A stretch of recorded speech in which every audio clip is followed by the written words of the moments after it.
The moment my husband told me to apologize or pack my things, I realized he'd never once imagined I would actually choose the second option. The argument had been building for years, but it finally broke open on a Sunday afternoon in late September, at his parents' place outside Kelowna, with the whole family crammed onto the back deck for what was supposed to be a quiet harvest dinner.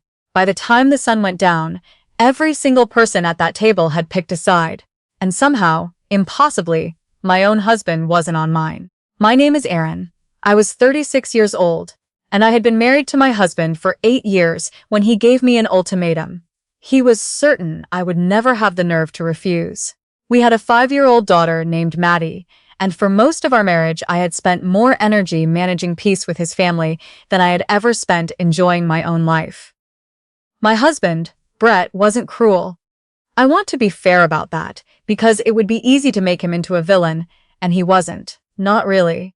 He coached Maddie's swim lessons on Saturday mornings. He remembered our anniversary without being reminded.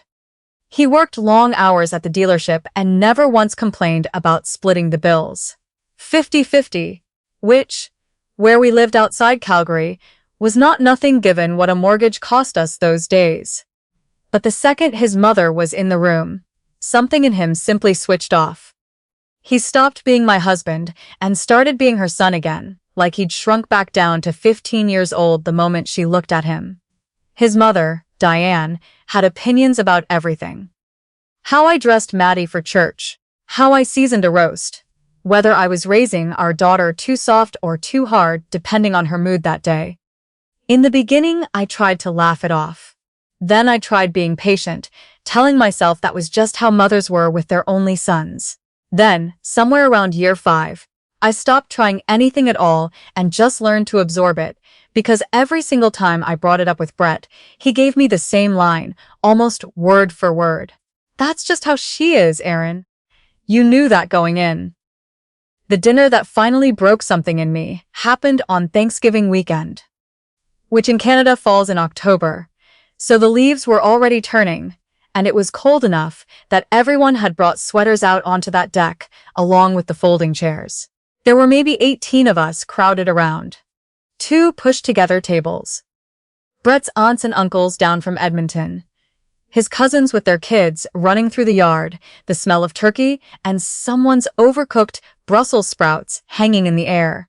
Maddie was next to me, working through a plate of cut-up apple slices, when Diane came around the table, looked down at the plate, and made a face like she'd smelled something rotten. "Still no Halloween candy for her? It's October, Aaron. Let the child have a treat." I told her, calmly, that Maddie's pediatrician had flagged some early concerns about her blood sugar, and we were being careful. Nothing dramatic, just careful. Diane rolled her eyes so hard I half expected to hear it. Oh, please. Every generation thinks they invented parenting. A few of the cousins chuckled. My face went hot.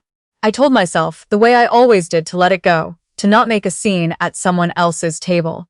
But something in me that day was simply too tired to swallow it one more time.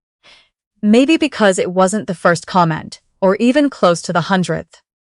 Maybe because Maddie had stopped chewing and was looking up at me, waiting to see what I'd do, the way kids always know exactly when the air in a room changes. "I don't think following the doctor's advice is something to laugh at," I said. Quiet, not sharp. The table went still for a second. Brett's sister-in-law, Lindsay, jumped in before anyone else could.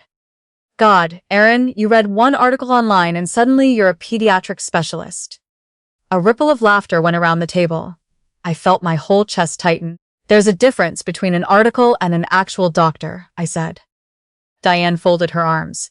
"There you go again." "There I go what?" "Being difficult. You always have to make it a thing." That word, difficult, landed on me the way it always did, like it was somehow worse than anything anyone else had said. I looked over at Brett, waiting, the way I'd waited at a dozen tables before that one, hoping for one sentence, just one, something as simple as, "Mom, that's enough, Aaron's right." Instead, he sat there with his beer in his hand, eyes down on the table, saying absolutely nothing. And somehow that silence cut deeper than anything his mother could have said directly to my face. Lindsay kept going. Something about how I always managed to make family dinners tense. How nobody could just enjoy a meal anymore, without me bringing up some new rule. And that was the moment I finally stopped holding back. Not yelling. Not even raising my voice. I just told the truth, plainly. The way you'd read off a list you'd been keeping in a drawer for years. I said I was tired. I said 8 years of being the one everyone corrected, the one everyone diagnosed as difficult. The second I disagreed with anything, had worn me down in a way I didn't think they understood, or maybe didn't want to. The reaction was instant. Every single person at that table turned on me, including Brett. He stood up so fast his chair scraped back against the deck boards, his jaw tight, his voice low in that warning way he used when he was embarrassed in front of his family. Aaron, enough. I looked right at him. No. The whole backyard went quiet. Even the cousins playing tag by the fence seemed to feel it and slowed down. Every face at that table was waiting for the same outcome. They expected me to apologize, the way I always had, the way that kept the peace and kept everyone comfortable except me. Brett's face was tight, cornered, humiliated in front of his mother, and that was when he said the words that ended up changing the entire shape of my life. Apologize to my mother right now, Aaron, or take Maddie and go home. Nobody moved. Nobody said a word. I looked around that table at all those faces, at Diane's smug little nod like she'd already won, and I made a decision so calmly it almost scared me. I stood up, walked into the house, found Maddie's jacket and her stuffed rabbit, and we left. No yelling, no slammed door, no scene. Just quiet.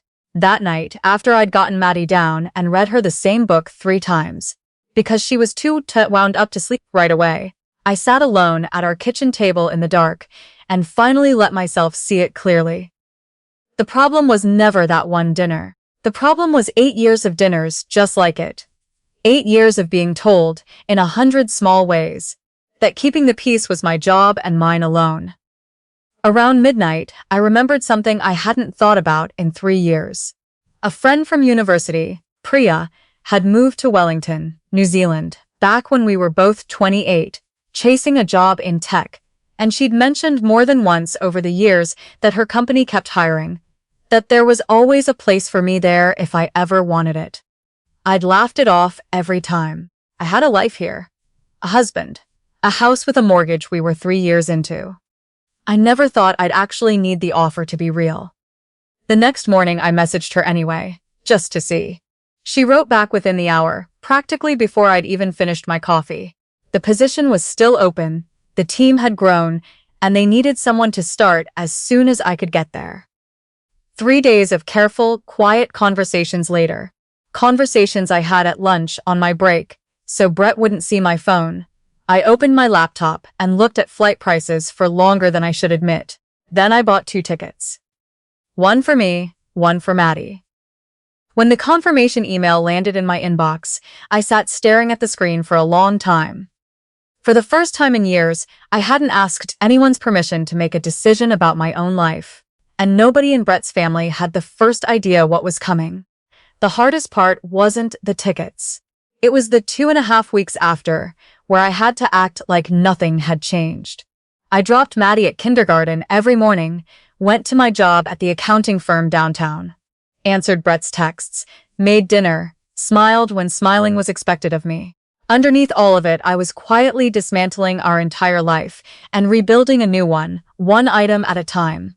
A work permit, since I'd need one to legally take a job in New Zealand. A consultation with a family lawyer here in Alberta, because I am not a fool, and I knew exactly what people would say about a mother taking a child out of the country, and I wanted to do this in a way that could survive every question anyone ever asked me about it. The lawyer, a sharp, no-nonsense woman named Mrs. Okafor, who'd handled a dozen cases like mine, was blunt with me from the first meeting. Without Brett's written, notarized consent, or a court order, I could not legally take Maddie out of Canada, full stop, no matter how good my reasons were. I remember sitting in her office, feeling my stomach drop, because for one terrible moment, I thought the whole plan was over before it had even started. But Mrs. Okafor had handled this before, and she laid it out for me clearly. I needed to either get Brett to sign off, or apply for a temporary relocation order through family court, which could take months I didn't have, and which would also blow up the quiet plan I'd spent 2 weeks building. So I did something I hadn't expected to do. I went to directly, not with anger, but with the truth, 2 weeks after Thanksgiving. Once the dust had settled enough that he was speaking to me like a normal human being again, instead of someone he was waiting to forgive. I told him I had a job offer in New Zealand, that I wanted to take it, that I wanted to take Maddie for a defined period, 1 year, with a written agreement that guaranteed his access. His video calls, his summer visits, everything spelled out by a lawyer so neither of us would be left guessing. I told him I wasn't trying to erase him from her life. I was trying to get both of us, mother and daughter, some distance from a family dynamic that had been slowly grinding me down for almost a decade. Brett's first instinct, predictably, was to say no. We argued for 3 straight nights after Maddie was asleep. Low voices in the kitchen, so she wouldn't hear. But something had shifted in him too. Maybe from that Thanksgiving table. Maybe from the silence I'd been keeping since. By the second week, he stopped saying no and started asking questions instead, real ones, about salary, about schools, about whether I actually meant 1 year, or whether 1 year was a polite way of saying forever. I answered every question honestly, because lying to get what I wanted wasn't the kind of woman I wanted Maddie to grow up watching. In the end, he signed. Mrs. Okafor drew up a formal travel consent and a temporary parenting agreement, notarized, dated airtight. The kind of document that meant nobody, not a border agent, not his mother's lawyer if it ever came to that, could call what I was doing anything other than exactly what it was. A mother taking her daughter for a year abroad, with the full legal consent of the father. His family had no idea any of this had happened. As far as Diane and Lindsay knew, I had simply disappeared in a fit of pique after Thanksgiving, and would crawl back any day now, apologetic, chastened. Brett didn't correct them.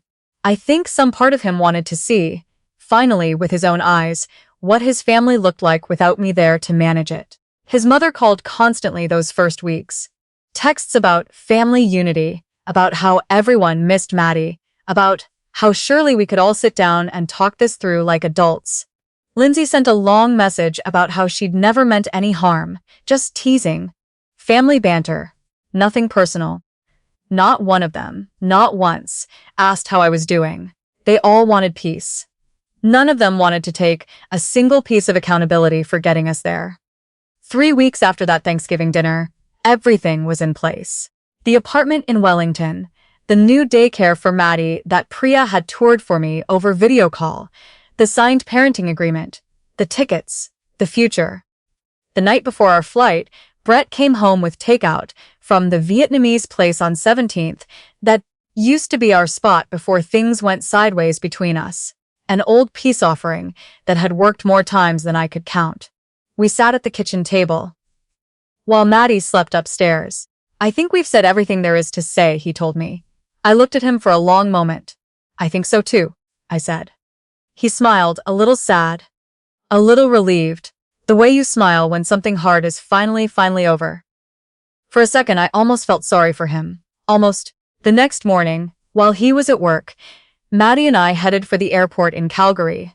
Her stuffed rabbit, tucked under one arm, completely unaware, her whole world was about to look different. I left him a letter on the kitchen counter.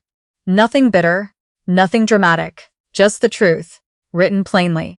I told him I loved who he could be, that I was leaving not as punishment, but as the only way left to teach our daughter. That respect isn't something you have to beg for at your own family's dinner table. My phone started buzzing before we'd even cleared security, calls and texts piling up. But I didn't answer until Maddie and I were settled on the plane, somewhere over the Pacific, her asleep against my shoulder. When I finally called Brett back, his voice sounded different, smaller than I'd ever heard it. "You're actually doing this," he said. Not even a question. I looked out at the clouds stretched out under the wing. "Yes, this feels insane, Aaron." "What's insane?" I said, "is thinking I'd spend the next 20 years apologizing for asking your family to treat me like a person. He didn't have anything ready to say back to that. For the first time since I'd met him, 11 years ago at a mutual friend's barbecue in Canmore, Brett was completely out of arguments. The months that followed in Wellington weren't easy. Starting over in a new country with a 5-year-old and a job that, while good, still required me to prove myself all over again, was exhausting in ways I hadn't fully prepared for. But something remarkable happened alongside the exhaustion. Maddie bloomed. She made friends at her new daycare within a week. She stopped flinching at raised voices the way she had, without my even realizing she'd started doing it back home. And honestly, so did I. The distance gave Brett room to actually look at his family without all their noise drowning out what he was seeing. Maybe for the first time in his adult life. He video called every Sunday, exactly as the agreement specified. And within a few months, those calls started changing. He told me, slowly and a little awkwardly, the way men like Brett tend to confess things, that he'd finally said something to his mother. That after one too many comments from her about how I'd abandoned him, he'd told her, flatly, that I hadn't abandoned anyone, that she'd spent a decade making my life miserable, and he'd let her. And he was done letting her. Diane didn't take it well. Lindsay took it worse. But eventually, months later, both of them reached out to me directly, separately, with something that actually resembled an apology, not for one Thanksgiving dinner, but for years of treating me like an outsider in my own marriage. Brett flew out to Wellington for 3 weeks. That following winter, our winter being his summer, which still makes me laugh a little, the upside-down seasons of it all. We talked more honestly in those 3 weeks than we had in the previous 3 years combined. Today, almost 2 years out from that Thanksgiving table, our relationship is better than it has ever been. Not because I forgave everything the moment it was offered, but because for the first time there are actual boundaries holding the whole thing up. Looking back, the plane ticket wasn't the important part. Neither was New Zealand, or the year apart, or even the leaving itself. The important part was finally understanding, at 36 years old, that respect isn't something you wait around, hoping your husband's family will eventually decide to give you. It's something you go out and build a life sturdy enough to demand. The night Brett told me to apologize or go home, he thought he was handing me a punishment. He never once realized he was handing me a choice. And choosing myself, finally, after 8 years of choosing everyone else first, changed absolutely everything.